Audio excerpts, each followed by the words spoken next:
우리 사도행전은 복음을 전하는, 그러니까 베드로가 복음을 전하고 또 바울이 전역을 다니면서 복음을 전하는 내용이 담겨 있죠.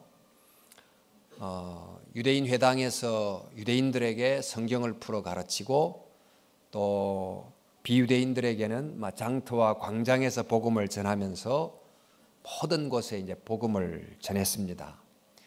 바로 그 복음은 지금도 온 세상에 또 모든 사람에게 전해져야 되는 것입니다. 그 이유는 복음이란 문자 뜻 그대로 복음은 좋은 소식이기 때문입니다.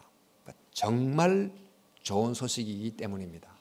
좋은 소식은 알려야 되지만 특별히 예수님의 복음, 이것은 모든 사람에게 알려야 될 정말 좋은 복음입니다.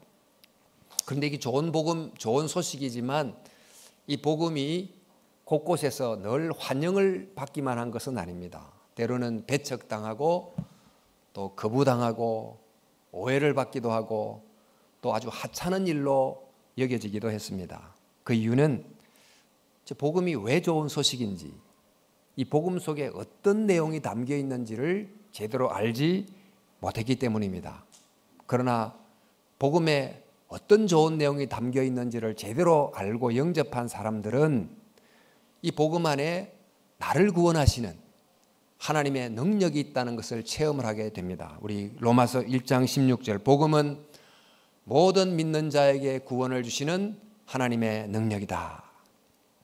그래서 바울이 이 복음을 모든 곳에 모든 사람에게 전하려고 했는데, 바로 그 바울이 전하려고 했던 복음, 그 내용이 뭘까요? 우리가 그 복음을 있는 그대로 들어야 되는데 바로 우리가 들어야 될 그 복음의 핵심적 내용이 뭘까요? 이제 오늘 거쳐서 몇 번에 걸쳐 이제 복음에 대해서 좀 제가 말씀을 나누려고 합니다만은, 먼저 복음은 소식입니다. 너무나 당연한 이야기죠. 근데 여러분, 소식이란 말은 충고나 권면과 다르다 하는 걸 아셔야 돼요. 우리 보통 여러 어떤 가르침이나 종교에서 마음을 비우면 평화가 옵니다, 이런 식의 충고와 권면을 흔히 듣습니다. 또 긍정적 말을 하면 일이 잘 풀립니다, 이런 말도 이제 듣기도 합니다. 그런데 이 복음이라는 것은 그런 의미의 충고나 권면이 아니라는 거예요. 그 말 그대로 소식입니다. 소식이란 말은 어떤 일어난 사건의 내용을 담은 소식이란 뜻입니다.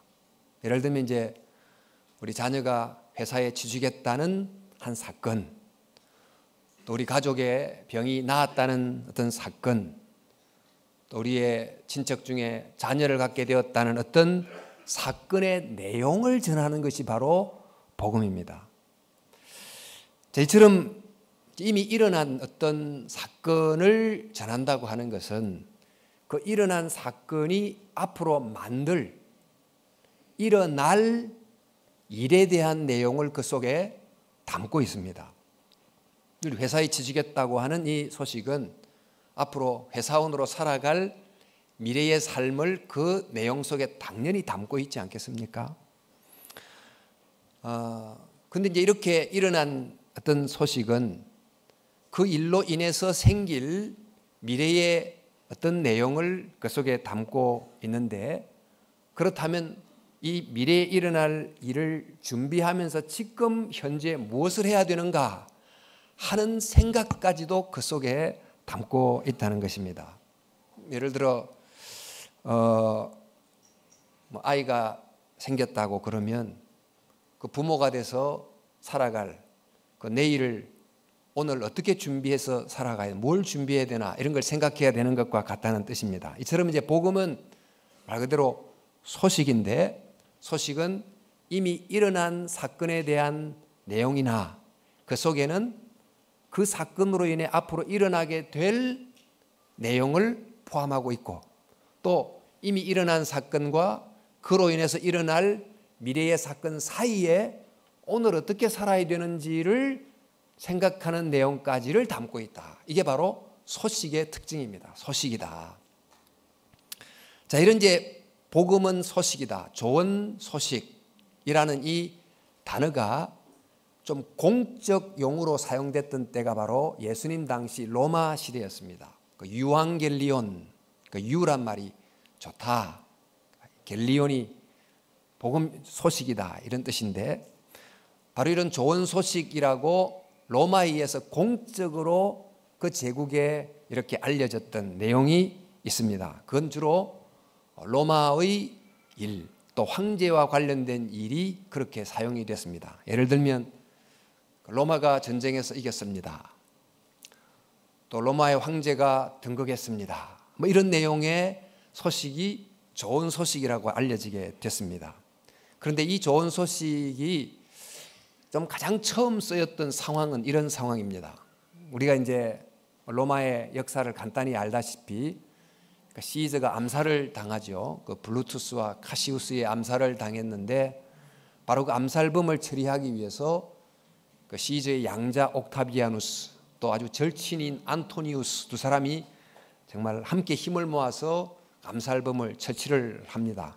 그 다음에 두 사람이 암살범을 해결하기 위해서, 처리하기 위해서 함께 됐다가 이제 로마의 절대 권력을 두고 두 사람이 적이 돼서 싸우게 되죠. 그러다가 이제 기원전 31년 자란 악티움 해전에서 옥타비아누스가 결정적 어떤 승리를 얻게 됩니다. 그리고 안토니우스는 유명한 클레오파트라와 함께 이집트로 도망가서 자결을 하게 되는데, 이 전쟁의 소식을 그 당시 이제 로마 시민들은 금방 요즘처럼 인터넷으로 이렇게 알지 못했던 터라 전투의 결과를 기다리고 있는데, 어디서 막 전령이 달려와 가지고 좋은 소식입니다 하고 전합니다. 그러면서 말하기를 옥타비아누스가 대승을 거두었습니다. 이제부터 그가 로마의 새로운 주인입니다. 드디어 내전은 끝났습니다. 이렇게 소식을 전하는 거예요. 이걸 두고 좋은 소식 이렇게 명했습니다. 근데 이제 옥타비아누스가 이겼다고 하는 이 이미 일어난 사건은, 이 옥타비아누스가 돌아올 때 로마에 남아있는 사람에게 앞으로 일어날 일을 그 속에 담고 있습니다. 그 시저가 암살된 이후에 약 12, 13년간 로마에 핵심 리더가 없는 내전 상태에 있었을 때, 바로 그때 누가 정말 권력자가 될 건가를 두고 여러 가지 계산을 하면서 어떤 사람은 옥타비아누스 편에 줄을 서고, 어떤 사람은 안토니우스 편에 줄을 서고 이렇게 했습니다. 근데 드디어 옥타비아누스가 이기게 된 거죠.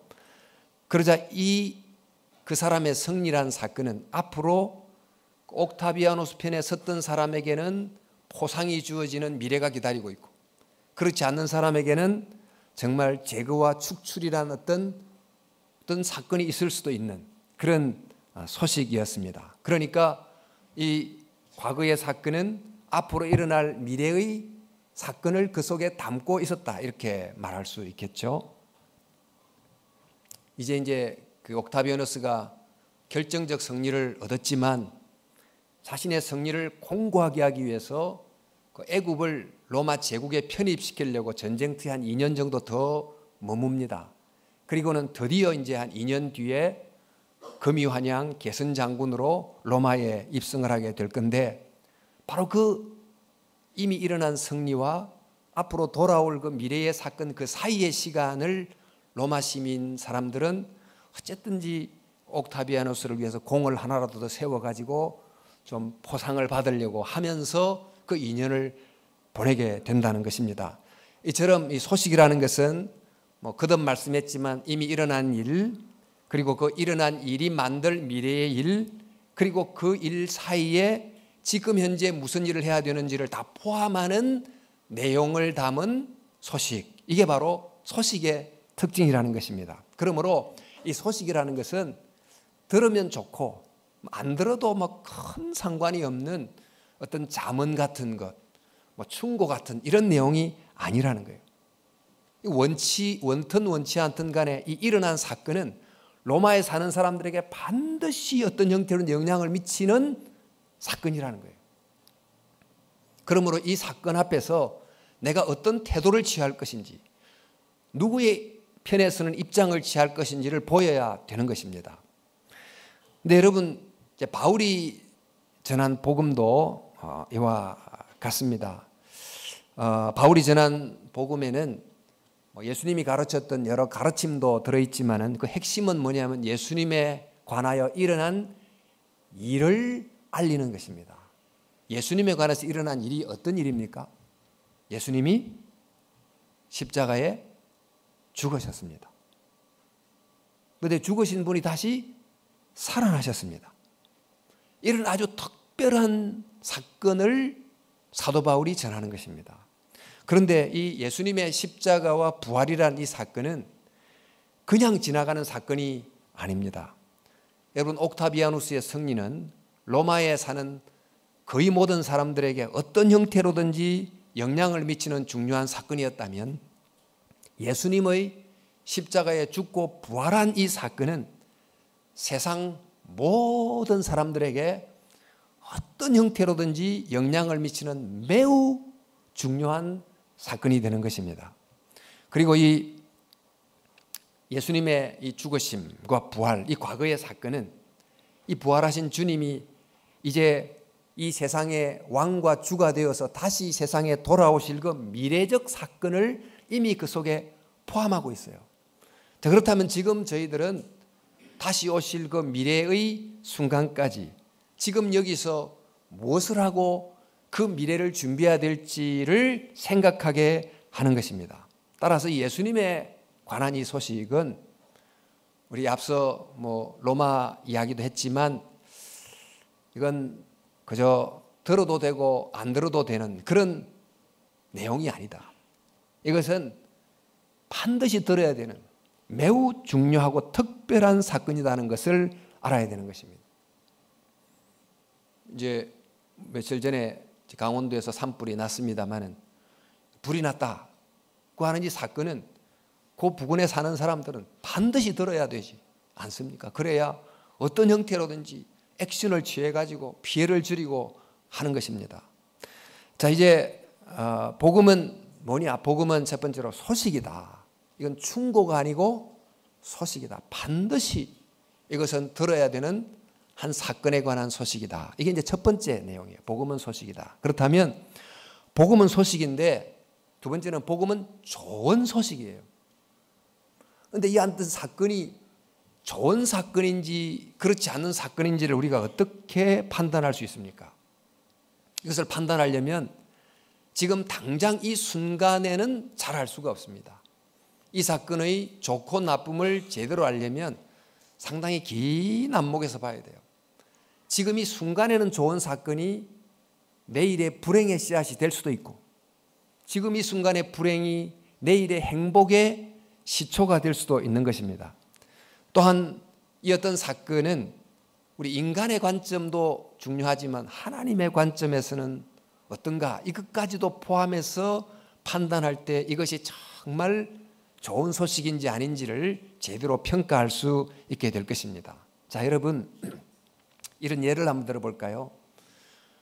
가끔 이제 여행을 가시다 보면 오래된 그 유적지 또 어떤 벽화가 쭉 그려져 있는 그런 곳을 방문할 수 있습니다.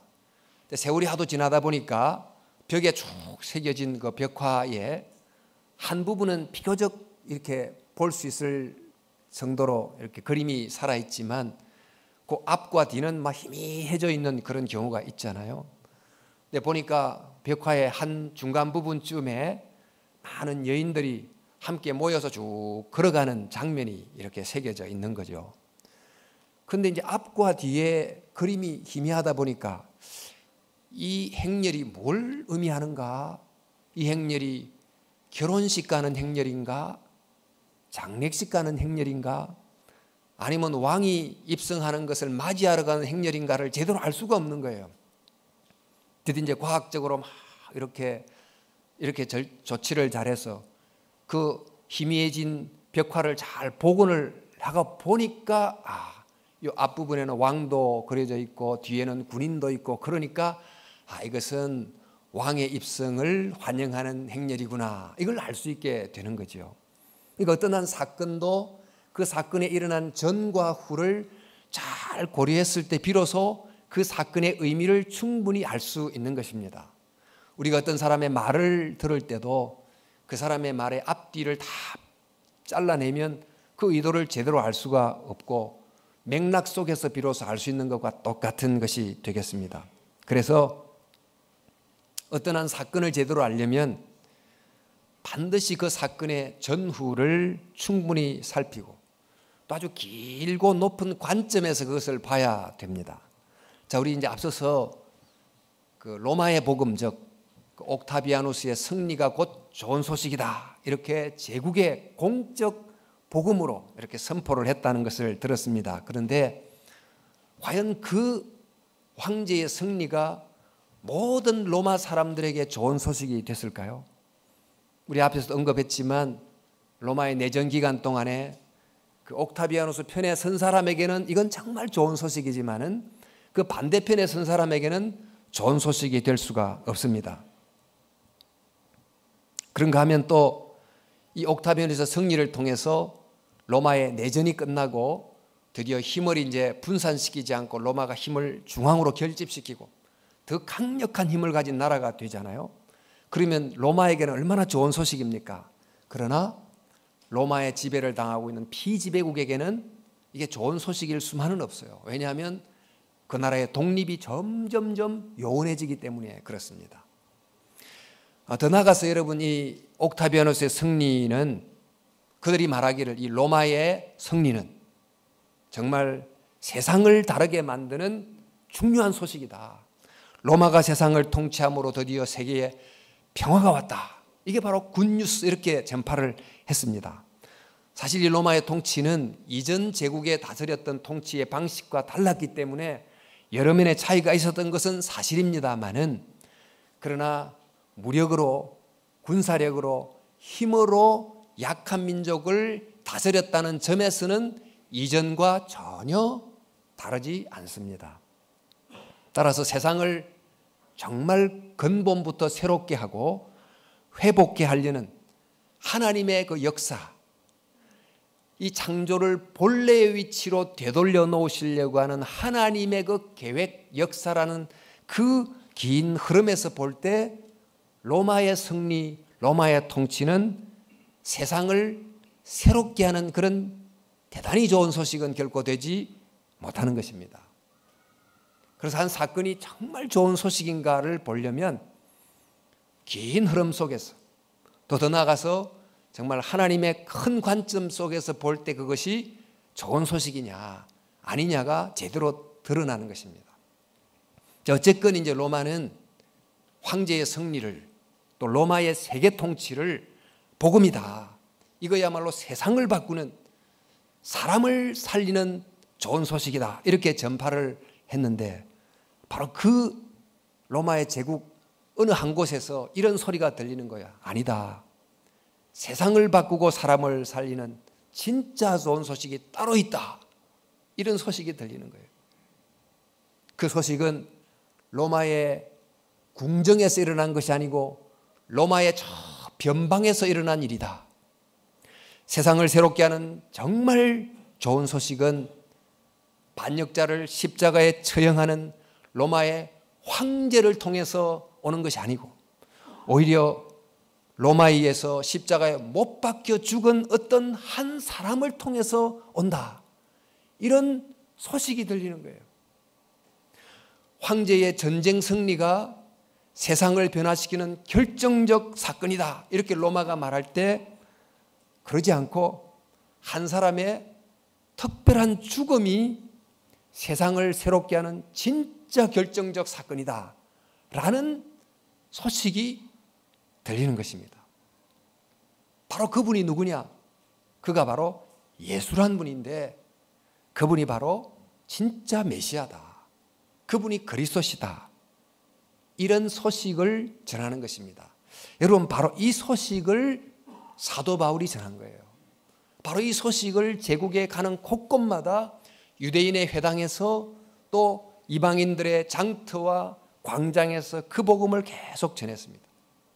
그런데 사람들은 이것을 좋은 소식이라고 별로 받아들이지를 않았습니다. 오히려 그것을 아주 거리끼는 일로 또는 미련한 일로 생각했어요. 우리 성경에 보니까 고린도서 1장 23절에 우리는 십자가에 못 박힌 그리스도를 전하니, 그 십자가에 못 박힌 예수님이 그리스도다 하는 것을 전하니 유대인에게는 거리끼는 것이요 이방인에게는 미련한 것이로되.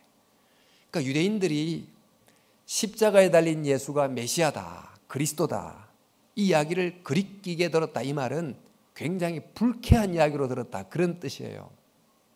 왜냐하면 유대인들이 메시아를 굉장히 간절히 기다렸죠. 그런데 그들이 기다렸던 메시아는 이스라엘의 대적에게 결코 죽임을 당할 수 없는 존재여야 돼요. 반드시 대적을 이기는 존재라야지 어떻게 대적에게 죽임을 당할 수 있는가? 그것은 메시아에 대한 신성 모독이지. 이것은 정말 매우 불쾌한 이야기다, 이렇게 생각하고 예수님의 복음을 거부했던 것입니다. 이처럼 그들이 그 메시아에 대해서는 유대 중심적 관점으로만 보고, 또 메시아는 반드시 승리자여야 된다, 이 고난받는 종, 이런 것은 상상할 수가 없는 승리주의적 메시아관, 이런 맥락에서만 계속 바라보니까 십자가에 매달린 예수, 그 속에서 메시아를 도저히 찾을 수가 없는 거예요.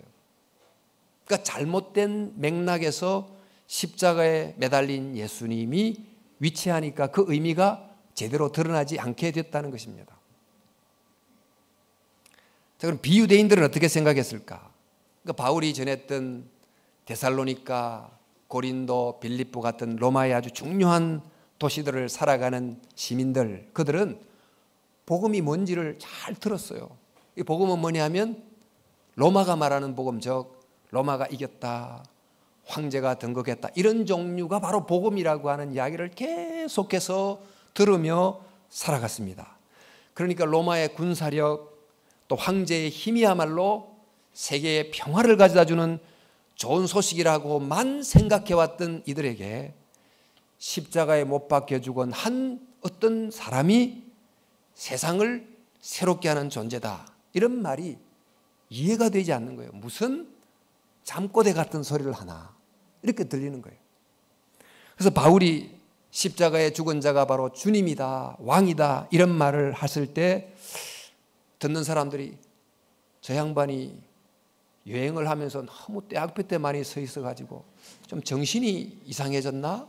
뭐 이런 식으로 들을 정도로, 그러니까 세상이 보고 경험했던 힘과 지배란 맥락에서만 정말 통치자를 생각했던 그들의 관점에서 볼 때 십자가에 달린 한 분, 한 사람, 패배자에 불과하고 힘없는 무력한 자에 불과하지, 그가 어떻게 메시아일 수 있고 그가 어떻게 주가 될 수 있느냐, 이렇게 생각을 했다는 것입니다. 이처럼 유대인들이 그랬듯이 유대 중심적인 맥락에서만 보니까 십자가 예수의 의미가 드러나지 않고, 또 비유대인들이 그랬듯이 힘과 지배라는 관점으로만 정말 섬기는 종, 백성을 위해서 죽는 왕, 이런 걸 상상하지도 못했던 그들의 눈에서 볼 때는 도대체 십자가에 달린 예수가 그리스도다, 이해가 되지 않았던 것입니다.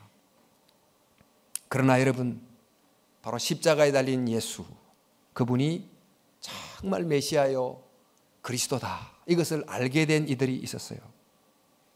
그들은 그 예수님을 통해서 정말 우리를 구원하는, 정말 세상을 새롭게 하는, 정말 이 땅에 참 희망을 주는 하나님의 능력이 바로 여기에 있구나, 이거를 깨닫고 말하기를, 오직 부르심을 입은 자들에게는, 유대인에게나 헬라인에게나 십자가에 달리신 그리스도가 곧 하나님의 능력이다, 구원을 주시는 하나님의 능력이다, 이런 것을 깨닫게 된 것입니다. 자, 이들은 십자가라는 사건을, 즉 하나님의 역사라고 하는 큰 맥락 속에서 보면서 비로소 정말 십자가에 죽임당하신 왕, 인간을 위해서 이 땅에 내려오신 낮아진 하나님, 이런 것이 진짜 진리구나 하는 것을 드디어 깨닫게 됐는데, 사도 바울이 성경 속에서 이 예수 십자가 사건을 제대로 볼 수 있는 바른 맥락을 보여준 거예요. 그래서 바울이 갈 때마다 유대인 회당에서 성경을 강론합니다. 이 말은 성경이란 긴 하나님의 역사의 맥락에서 예수 십자가 사건을 보도록 도와줬다는 것입니다. 한번 보니까 성경을 가지고 강론하며 뜻을 풀어 그리스도가 해를 받고 죽은 자 가운데서 다시 살아나야 할 것을 정언하고 이르되 내가 너에게 전하는 십자가에 못 박힌 그 예수가 바로 메시아다, 바로 그리스도다, 이렇게 가르친 것입니다. 즉 예수님의 십자가 사건을, 부활 사건을 하나님의 큰 구원 역사의 맥락에서 바라보게 함으로 정말 그분에 대한 의미를, 뜻을 발견하게 됐다는 것이지요. 우리 고린도전서에도 내가 받은 것을 먼저 너에게 전하였노니는 성경대로 그리스도께서 우리를 위해서 죽으시고, 이 성경대로란 이 말 속에도 지금 사도 바울은 예수 사건을, 십자가 사건을 성경 속에 기록된 하나님의 이야기 속에서 제대로 이해할 수 있게 됐다, 이런 말씀을 하게 된 것입니다. 자, 여러분, 그러면 예수님의 사건을 제대로 알게 해주는 성경의 바른 맥락, 큰 이야기가 어떤 걸까요? 성경의 이야기를 아주 요약하면 이렇습니다. 하나님이 세상을 사랑하사 창조하시고, 이 세상이 타락했지만 하나님은 여전히 사랑하사 세상을 구원하신다. 이게 바로 성경의 긴 이야기예요. 큰 이야기입니다. 그런데 어떻게 하나님이 세상을 사랑하사 인간을 구원하시고 이 고장난 세상을 고치십니까?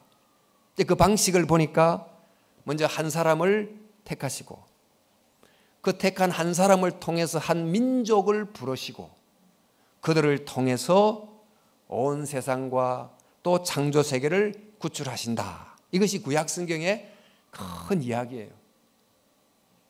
바로 그 한 사람이 아브라함이고, 그를 통해서 부름받은 한 민족이 이스라엘 백성입니다. 그런데 이 아브라함과 이스라엘 백성을 택하신 것은 그와 그 민족만을 구원하기 위해서 한 것이 아니고 모든 민족을 구원하기 위한 것이었습니다. 즉 위기에 처한 사람들을 구출하기 위해서 먼저 구출한 선발대로 그들을 뽑았다고 할 수 있습니다. 산불이 났을 때 불로 이렇게 고립된 어떠한 지역이 있었다면 잘 훈련된 사람을 먼저 투입을 시켜서 그들을 이렇게 구출해 내오는 것 같은 이제 그런 선발대로 먼저 뽑았다는 거지요. 바로 이제 그들이 역사 속에서 하나님의 정말 속성을 깨닫고 또 그분의 다스림을 받으면서 세상에서 창조의 본래 모습을 회복한 형태로 공동체로 살아가게 합니다. 비록 그것이 불완전하지만 그것을 통해서 정말 하나님의 어떠하심을 이제 보여주게 됐는데, 바로 그 공동체, 그 나라는 계속해서 이 세상의 문제를 제대로 본격적으로 원위치로 돌려놓을 그 어떤 한 왕을 계속해서 가르치는 손가락 역할을 하는 거예요. 역사 속에서. 이제 그런 긴 이야기 속에서 예수님의 오심과 십자가의 죽으심을 이해할 때 비로소 십자가에 죽은 예수가 어떤 의미가 있는지가 드러난다는 거예요. 바로 이분은 유대인이 바라는 것처럼 유대인만 구원하지 않고 정말 그들을 통해 온 세상을 구원한 일을 하십니다. 또 많은 사람들이 생각하는 것처럼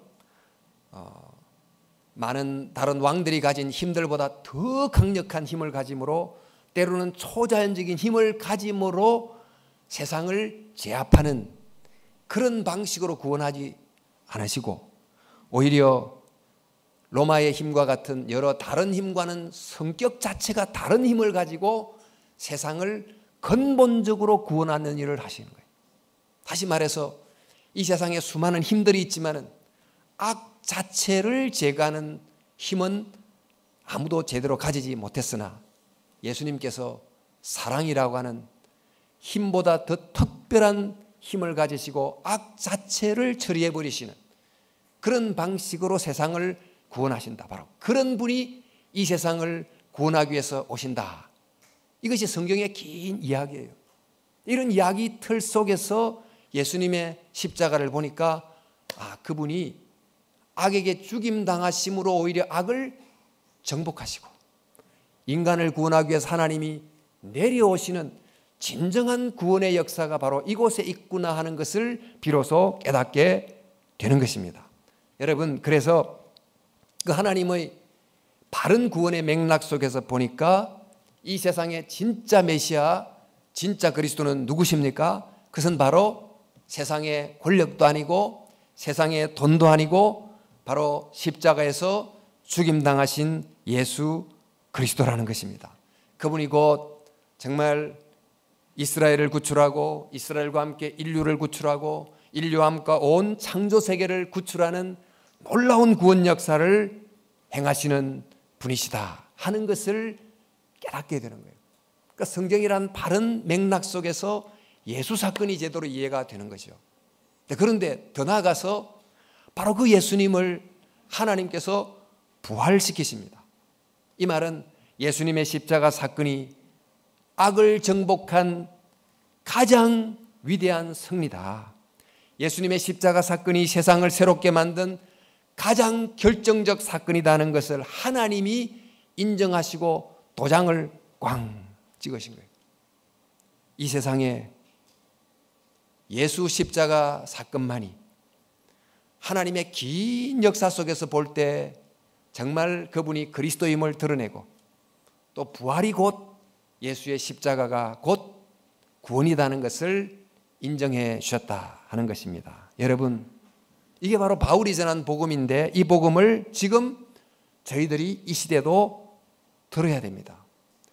바로 깨닫고 들어야 됩니다. 이것은 들어도 되고 안 들어도 되는 어떤 충고쯤 되는 게 아니라는 것입니다. 교양쯤 되는 게 아니에요. 네, 여러분 혹시 예수님의 말씀을 그분의 가르침을 들으면서 마음의 평안을 얻어야지 하는 교양 정도로 생각하고 교회에 다니시는 분이 혹시 계십니까? 앞서 말씀한 것처럼 이 복음적 사건은 원하건 원치 않건 반드시 내 삶에 영향을 미치게 돼 있습니다. 그 십자가를 붙들면 구원을 얻지만 그렇지 않으면 구원에 이를 수 없습니다. 그러므로 이 예수 십자가 사건을 매우 진지하게 생각해야 돼요.